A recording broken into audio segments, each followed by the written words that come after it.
The Seattle Seahawks closed the season with a pretty forgettable performance in the pass rush against the LA Rams.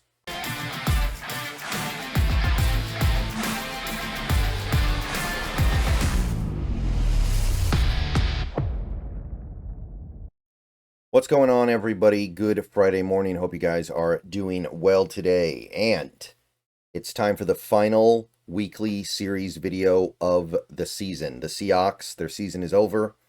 The regular season would be over regardless, but there's no postseason, so all that's left to do is take a look at some of the numbers. And you guys know what's up on Friday. It's Pass Rush Friday. We take a look and see how the Seahawks did at pressuring the quarterback. And this is going to be another one of those weeks where PFF and PFR are far apart. All right? PFF gave us a lot of pressure in that Rams game. It was like 23 to 25 pressures total. Really good. This PFR, which is what I prefer to use, has been far harder to convince. And straight up, this does not paint a very rosy picture. And I believe the reason for that is while the Seahawks got a lot of technical pressure on the Rams, the pressure they got was not particularly impactful because it seemed like some of it was by design, where Jimmy Garoppolo would get pressured, but he would immediately just dump it off to a wide open player for a screen that would go for big yards. That happened over and over and over in this game. It seemed like we were playing into the Rams' hands, and I think a site like PFR recognizes that and judges it appropriately.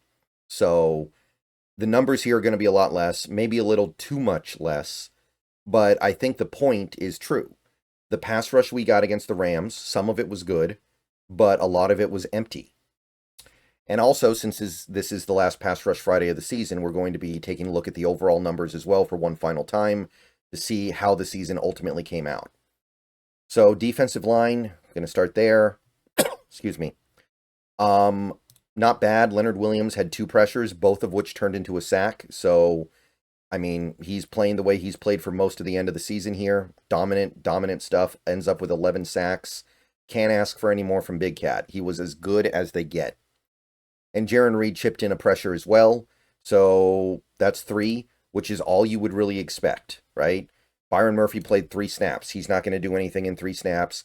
Hankins is not a pressure guy, and Roy Robertson Harris is just a jag.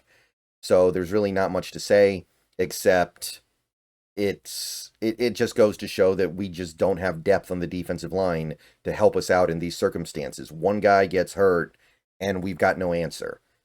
So that is really well reflected in the overall numbers. We got 50 total pressures from Leonard Williams and Jarran Reed. The fact that we couldn't meet our preseason projection or even come close to it, given that, is kind of embarrassing.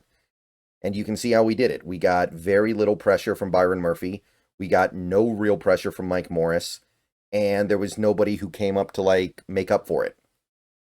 So you take a look at this, and it's pretty obvious where the issue was. We traded for Roy Robertson Harris. He gave us nothing as a pass rusher.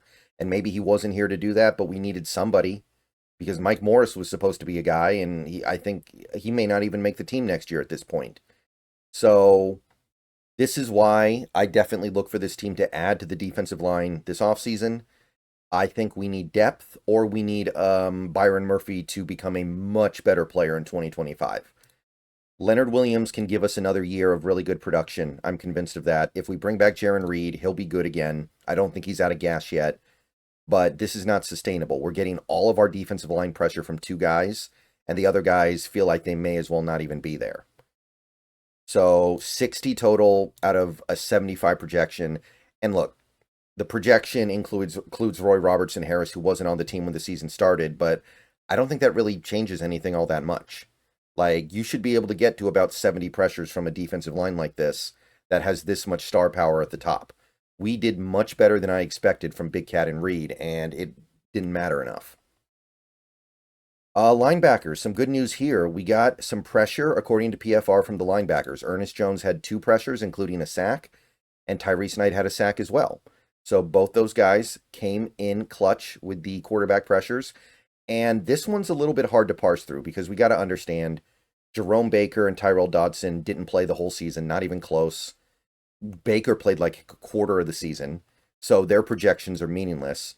Ernest Jones was a midseason trade, and Tyrese Knight wasn't supposed to play very much this year, so trying to compare your total to your projections is dicey. But getting 12 total quarterback pressures from your inside linebackers this season is okay. It's okay. I would have hoped for a little bit more this year, personally. I would have hoped for something more along the lines of maybe at least 16, maybe 18. But at the same time, I understand that we were kind of caught with our pants down here because we didn't have the linebackers we needed when we started the year. So we had far bigger problems than getting pressure with our linebackers. We had to kind of get the base case down before we even thought about that. And look, it was a really good game for the inside linebackers rushing the quarterback. Ernest Jones and Tyrese Knight both, they both contributed. Meaningful pressure. They got sacks. So that's something to be happy about right now, for sure. Okay, so edge rushers now. Edge rushers. And it was not a very good game. Well, let's just start there. According to PFR, Nwosu had 1 pressure. Derek Hall had 1 pressure, and that's it. Nothing for Mafe, nothing for Jones. So not thrilled about that. Big picture, however, Derek Hall well exceeded my expectations. They gave him 30 pressures. I only thought he was going to get about 17. Now, granted, I didn't know he was going to play as much as he did, but regardless, he overachieved in my view. And Draymond Jones, who I thought was going to become a little bit of an afterthought, and maybe he would have if Nwosu didn't get hurt, but 21 pressures, I had 14. That's something that I think is appreciated. Boye Mafe probably would have gotten close to the projection, if not beating it, if he didn't get hurt in week 2 against New England. His play went down significantly after that theorized injury, and I buy it, by the way. I know that not everybody will, but I do buy that he was hurt all season, and he still contributed and played well. And then, of course, you got Nwosu, who played well when he was healthy, but he wasn't healthy enough.